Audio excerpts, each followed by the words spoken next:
আরজি করের নৃশংস ঘটনার প্রতিবাদে এবং এই নারকীয় ঘটনার সঙ্গে যুক্ত দোষীদের দৃষ্টান্তমূলক শাস্তি ও তিলোত্তমার বিচারের দাবিতে বৃহস্পতিবার মেদিনীপুর বিদ্যাসাগর বিশ্ববিদ্যালয় শিক্ষক সমিতির পক্ষ থেকে বিশ্ববিদ্যালয় প্রাঙ্গণে মানববন্ধন কর্মসূচি পালন করা হলো। মানববন্ধনের পাশাপাশি এদিন বিশ্ববিদ্যালয় প্রাঙ্গণে প্রতিবাদী চিত্র অঙ্কন করা হয়।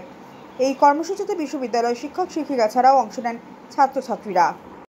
খেলার মাঠে অধিনায়ক প্রমাণ লোপাট করছে যে ভাঙচুর হলো, ধর্ণা মঞ্চ বদ্ধ হলো, আন্দোলন অনেক হয়েছে, মানুষ এবার আর সবে না নির্যাতন। ভাবছো প্রমাণ লোপাট করে ফাঁসি যাওয়ার নাটক করে তুমি পার পেয়ে যাবে নিজেদের আড়াল করে? যাকে পারো তাকে কেন, জনতা তোমায় দেবে না ছেড়ে।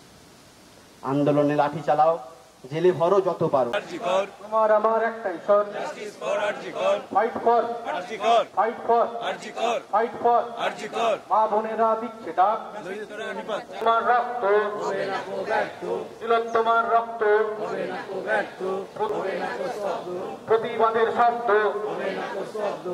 আমরা কারা?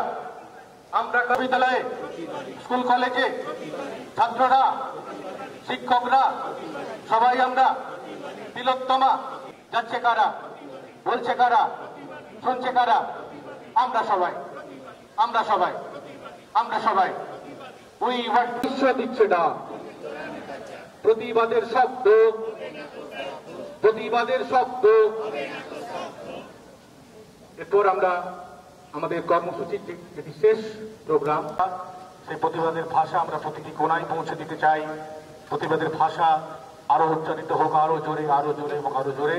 পৃথিবীর প্রতিটি জনমানুষের কণ্ঠ, সেই কণ্ঠ আমরা যেন প্রত্যেকের কাছে পৌঁছে দিতে চাই। আমরা প্রত্যেককে অনুরোধ করবো আমাদের সাথে গলা মেলায়।